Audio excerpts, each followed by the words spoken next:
Assalamualaikum warahmatullahi wabarakatuh.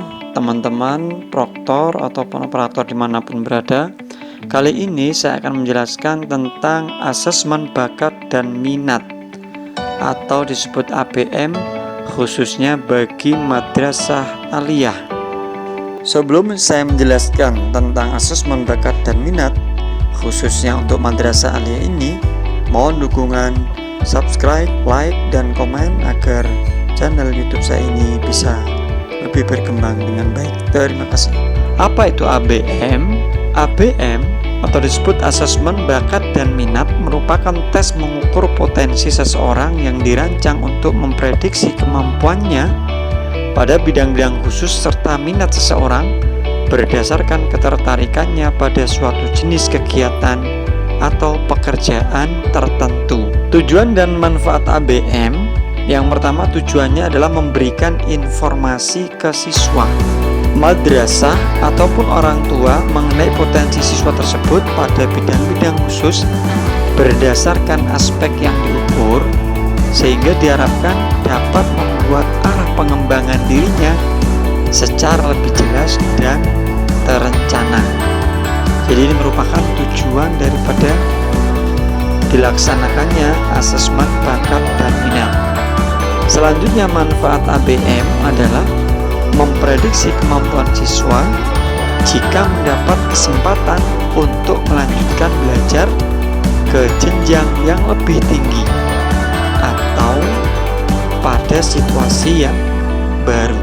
Apa saja aspek asesmen bakat pada ABM ini? Yang pertama adalah verbal, yang kedua kuantitatif, yang ketiga penalaran, yang keempat spasial, yang kelima mekanika, yang keenam bahasa, yang ketujuh klerikal. Apa itu verbal? Verbal adalah mengukur kemampuan pemahaman konsep-konsep berbentuk verbal atau teks yang bersifat abstrak, kompleks, dan implisit, serta mengungkap performa siswa dalam menghadapi aktivitas yang berhubungan dengan informasi atau gagasan yang diekspresikan secara verbal. Misalnya memahami konsep suatu gagasan, menjabarkan konsep ke dalam sesuatu yang bersifat operasional, mengategorikan kata berdasarkan persamaan dan perbedaan. Yang kedua, bakat dan kuantitatif, yaitu mengukur kemampuan memecahkan masalah yang melibatkan informasi dalam bentuk numerik atau kuantitatif dengan afektif, dan mengungkap performa siswa dalam menghadapi aktivitas seperti menggunakan operasi bilangan, mengestimasi, memprediksi, dan menentukan hubungan dari informasi-informasi berupa angka dan simbol matematika. Selanjutnya, bakat penalaran, yaitu mengukur kemampuan untuk memilih dan mengorganisasi informasi yang relevan untuk menyelesaikan masalah serta menemukan prinsip yang melandasi hubungan antara konsep atau informasi yang bersifat kompleks. Aspek ini mengungkap performa siswa dalam berpikir logis, mengambil keputusan yang tepat, dan membuat pertimbangan dengan menggunakan informasi yang lebih komprehensif. Yang keempat adalah bakat spasial, yaitu untuk mengukur kemampuan memahami informasi berbentuk gambar dan memecahkan masalah dari stimulasi gambar. Aspek ini mengungkap performa siswa ketika melakukan pekerjaan yang melibatkan gambar, misalnya mengamati peta, menelaah bangun ruang dari berbagai perspektif, menentukan titik koordinat, atau membuat sketsa gambar 3 dimensi. Yang kelima, bakat minat mekanika, yaitu mengukur kemampuan pemahaman prinsip-prinsip kerja mekanika dasar sehingga mampu memahami cara kerja peralatan atau mesin-mesin sederhana maupun yang lebih kompleks. Aspek ini mengungkap performa siswa ketika dihadapkan pada tugas-tugas yang berkaitan dengan peralatan seperti mesin atau perkakas, melakukan perakitan, bongkar pasang peralatan, atau memasang komponen suatu barang. Yang keenam, bakat minat penggunaan bahasa. Mengukur kemampuan dalam menangkap gagasan dari suatu kalimat atau bacaan serta mengomunikasikan gagasannya menggunakan bahasa baku atau tata bahasa yang benar.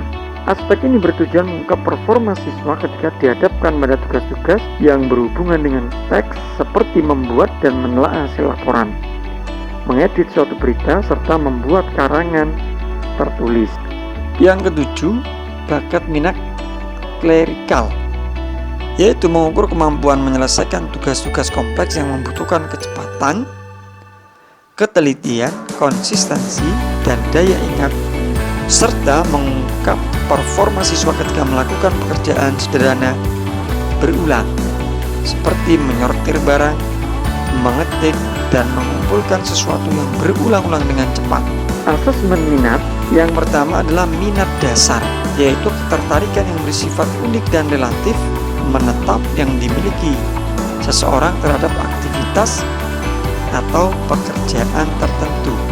Minat metodis yaitu ketertarikan pada berbagai aktivitas atau pekerjaan yang terarah dan memerlukan sistematika serta membutuhkan pengetahuan dan keahlian untuk melakukan atau menjalankannya. Minat praktis yaitu ketertarikan pada berbagai aktivitas atau pekerjaan yang membutuhkan keterampilan dan pengalaman teknis yang bersifat mudah dipelajari atau tanpa pelatihan khusus. Apa saja minat dasar itu? Yang pertama adalah social facilitating. Yang kedua, managing. Yang ketiga, business style. Yang keempat, data processing. Yang kelima, mechanical. Yang keenam, natural atau outdoor. Yang ketujuh, artistik. Yang kedelapan, helping. Minat metodis antara lain yaitu social science. Yang kedua, influence. Ketiga, business system. Yang keempat, financial analysis. Yang kelima, science. Adapun minat praktis yaitu quality control, manual work, personal service, construction and repair, dan yang terakhir yaitu basic service. Untuk hasil asesmen bakat, jika skor 57 maka kemampuannya sedang, kemampuan spasial sedang. Skor 58 kemampuan verbal sedang. Skor 67 kemampuan penalarannya tinggi. Untuk kemampuan klerikal skor 49 ini sedang. Skor 53 kemampuan mekanikanya sedang. Skor 51 kemampuan kuantitatif sedang. Skor 80 kemampuan bahasa tinggi.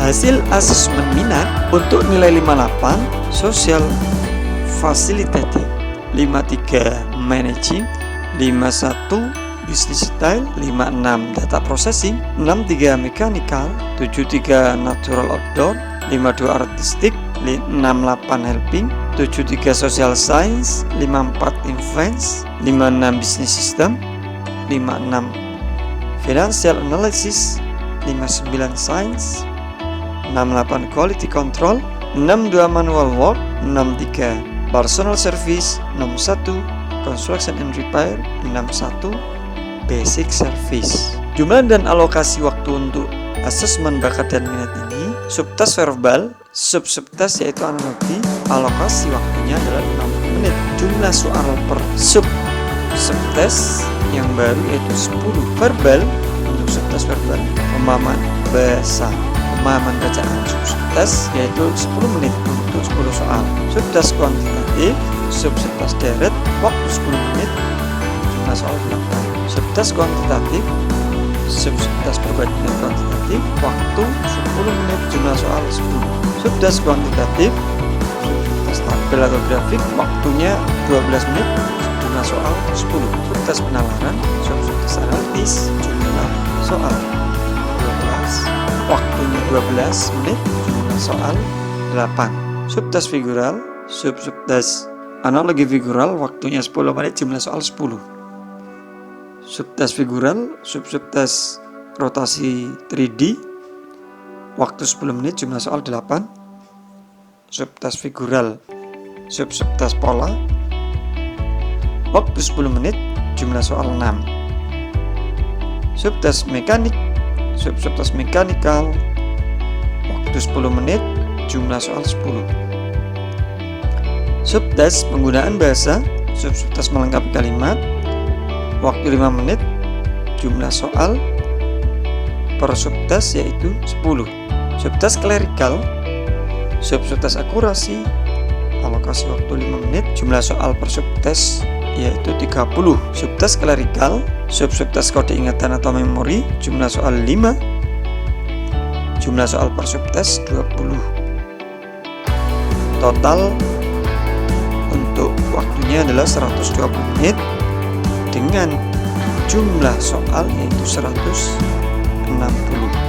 Setelah menyelesaikan 160 soal dengan waktu 120 menit, siswa yang mengikuti asesmen bakat dan minat pada waktu istirahat yaitu 5 menit. Dilanjutkan dengan asesmen minat dengan durasi waktu 30 menit dengan jumlah soal 108 soal. Demikian penjelasan secara singkat saya terkait asesmen bakat dan minat atau ABM. Mudah-mudahan penjelasan ini bermanfaat. Saya akhiri. Wassalamualaikum warahmatullahi wabarakatuh.